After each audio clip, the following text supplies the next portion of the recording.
India को बहुत ज्यादा मुबारकबाद है। इन लोगों ने कहां ला के खड़ा कर दिया है पाकिस्तान क्रिकेट टीम को। ये तरीका नहीं है जीतने का। क्या इसने जहर खा लिया है या इसने सर्फ खा लिया होगा? सब हजम कर जाता है। फिलहाल की बॉल डाडा आदमी। पाकिस्तान मेरा अंदर से बहुत ज्यादा मोटिवेशन होता है। किसी किसी टीम को होता है यार, नो मर्सी। नहीं नहीं नहीं नहीं, मैं उतना गुड बॉय नहीं हो सकता हूँ। और वेट करते हैं कि कोई मुंह तो अगला खोले, कहाँ निकलेगा अपने अंदर का वो। अरे भाई खून में बिहार है। भेड़चोद हारने के बाद हम लोगों को दुख क्यों होता है? मतलब जब पता है कि जीतने का चांस 0% है, चलो 5% भी अगर चांस हो तो दुखी होना बनता है। ईशान किशन बैठ के पाकिस्तान को ट्रोल कर रहा है क्योंकि जब पाकिस्तानी बॉलर्स को मारा, पाकिस्तानी बॉलर्स को कुत्ते की तरह मारा और पाकिस्तानी बॉलर्स के कैरियर खत्म कर दिए, पर पाकिस्तानियों को औकात दिखाई कि भाई आपकी असली औकात ये है। वो आए ग्राउंड पर शेरों की तरह खेले, हमें बैंगन की भरते की तरह पेला। साल के 364 दिन हम आईपीएल को ट्रोल करते हैं कि ये टैलेंट, ये लौड़े का टैलेंट आईपीएल का फलाना है, और एक दिन उनसे मैच उदवा लेते हैं। और 2025 में तो 4 दिन मैच उदवाई थी, 361 दिन ट्रोल किया था। आसिफ मुनीर गुस्सा हो गए and he conveyed his displeasure to the Prime Minister and he conveyed his displeasure to the Pakistan Cricket Board। अब आप all reasons in the world Pakistan India के मैचेस हुए हैं। इंग्लैंड में, ऑस्ट्रेलिया में, दुबई में, इवन यूएस में, ये श्रीलंका में, हम हर जगह पे वन साइडेड अफेयर से मैच हार रहे हैं। नमस्कार दोस्तों, ईशान किशन 15 फरवरी को कोलंबो में पाकिस्तान क्रिकेट टीम की अच्छी खासी खुटाई करने के बाद ईशान किशन की एक वीडियो काफ़ी ज़्यादा वायरल हो रही है, जहां पर वे पाकिस्तान को बुरी तरह से ट्रोल कर रहे हैं। और इस वीडियो में ईशान किशन का कह रहे हैं कि पाकिस्तान को देखते ही उनका खून खौलने लगता है और उनका मन करता है कि वे पाकिस्तान टीम को मसल के रख दें। उसी तरह से 15 फरवरी को ईशान किशन ने पाकिस्तान टीम को पूरी तरह से मसल दिया था। इसी चीज़ को देख करके पाकिस्तानी मीडिया रो रहा है, छाती पीट रहा है, खास करके पाकिस्तान के फेमस यूट्यूबर जिसकी शक्ल टट्टी जैसी है, फुरकान भट्टी, यूट्यूब में आकर के आंसू बहा रहा है, वो भी भारत के झंडे को ऊंचा करते हुए। दोस्तों, इसे कहते हैं पाकिस्तानियों का अकड़ तोड़ना, जो कि भारत ने 15 फरवरी को कर दिखाया। चलिए इसी पर आगे पाकिस्तानी मीडिया का ये मज़ेदार रिएक्शन देखते हैं। तो भट्टी जो है ना, फरहान भट्टी है, क्या नाम है उसका, उसको जो है ना, अगर वो 1 नंबर का जो है पनौती है, अगर उसने नहीं बोला होता 21 वाला मैच चाहिए, आगा जी 21 वाला मैच चाहिए, आगा जी 28 वाला मैच चाहिए, आगा जी 34 वाला मैच चाहिए, हाँ भाई ले जा आगा जी को, घर ही ले जा आपने। तो यार इनके ही लोग कह रहे हैं तू रहम कर। पनौती ये कह रहे आगा जी ये वाला मैच चाहिए क्या? सोचो आगा ही आगे बोल दे, कह रहा यार प्लीज ये मत बोल। हाँ ये मत बोल, ये मत बोल कि ये वाला मैच चाहिए, तू मत बोल यार। बोला मुझे, मैंने बोला तेरे को ये बोलने के लिए। हाँ बोला, और मुझे कोई नहीं बताएगा कि कौन सा मैच तुझे चाहिए, कौन सा मैच तुझे नहीं चाहिए। हमें तो सारे मैचों की फीस चाहिए। मुझे मेरे घर में रोटी चाहिए। मेरे को नहीं करना बाकी सारा काम, मुझे आता ही नहीं। तू कह रहा आगा जी ये चाहिए, आगा जी वो चाहिए, आगा जी की फटी पड़ी है कि मुझे कुछ आता नहीं। क्या चाहिए? मुझे चाहिए क्या? मुझे चाहिए क्या? आगा जी को ये नहीं पता कि पहला ओवर अगर उनको डालना है, 2 ओवर के बाद जिस पत्थरबाज की इतनी बात हो रही है उसको कौन सा ओवर देना है। और जब 2 ओवर में भाई अगर आगा जी ने 10 रन देके विकेट भी निकाल दी थी तो भाई तीसरा ओवर भी कराना था ना। नहीं भाई, आगा जी को याद ही नहीं। आगा जी ने, पर आगा जी बहुत स्मार्ट आदमी है, मैं अगर आपको बताऊं, उनको समझ में आ गया था 2 ओवर तो किसी तरीके से निकल गए, क्योंकि उन 2 ओवर में ईशान किशन सामने ज्यादा पड़ा नहीं। ठीक है, अभिषेक शर्मा ने 3-4 बॉलें निकाल ली पहले ओवर में, उसके बाद जो तीसरा ओवर आया उसमें भी थोड़ा तिलक ने थोड़ी सी बॉलें निकाल ली।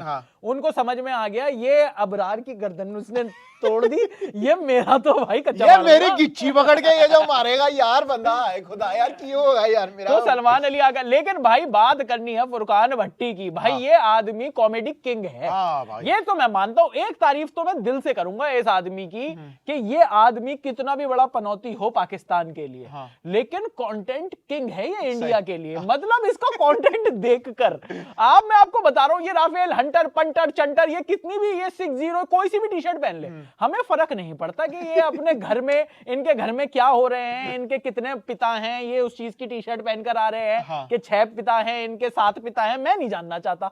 लेकिन भाई ये जो जिस तरीके की बातें करता है, बोला कि 15 तारीख को आपका जन्म किस लिए हुआ है? 15 तारीख का मैच जीतने के लिए। बाकी सारे पाकिस्तानी कह रहे हमारा जन्म इसलिए हुआ है। भाईजान उसके हमारा भी बता दो कि जन्म किस लिए हुआ है। मतलब सारे पाकिस्तानी प्लेयर ये कह रहे हैं कि यार ये बताएगा हमारा जन्म किस लिए हुआ है। हमारा जन्म थूक के चाटने के लिए हुआ है भाईजान, हम पाकिस्तान के लोग हैं। हाँ, हमारा जन्म इसीलिए हुआ है ताकि हम भीख मांग सके। तो ये भी तो थूक के चाटता है। आप इसकी बातें सुनिए। अगर आपने इसके वीडियो देखे मैच शुरू होने पर, जब अभिषेक शर्मा जब आउट हुआ तो इसका क्या रिएक्शन था? रिएक्शन देखो।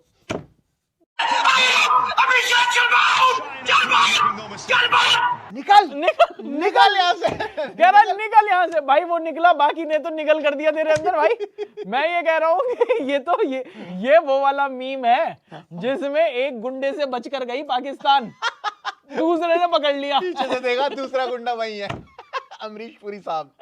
वो कह रहे सबकी इज्जत करेंगे तो लूटेंगे किसकी। तो भाई ये तो हालत हुई है पाकिस्तान की टीम की। बोल बचन इन्होंने इतने ज्यादा कर दिए और एक्सपेक्टेशन पूरी कौम की ऐसी बढ़ा दी है।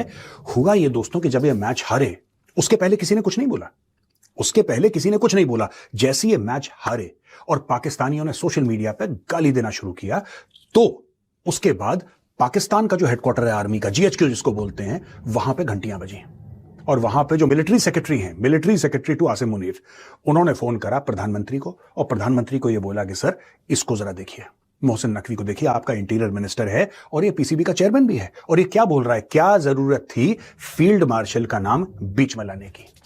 अब दोस्तों ये जो फील्ड मार्शल है ये मोहसिन नकवी का जीजा है, मोहसिन नकवी उसका साला है, तो उसको लगता है कि जीजा साले के बीच में ये सब चलता है और जब मन चाहे देश के फील्ड मार्शल का नाम आप बीच में ठोक दीजिए।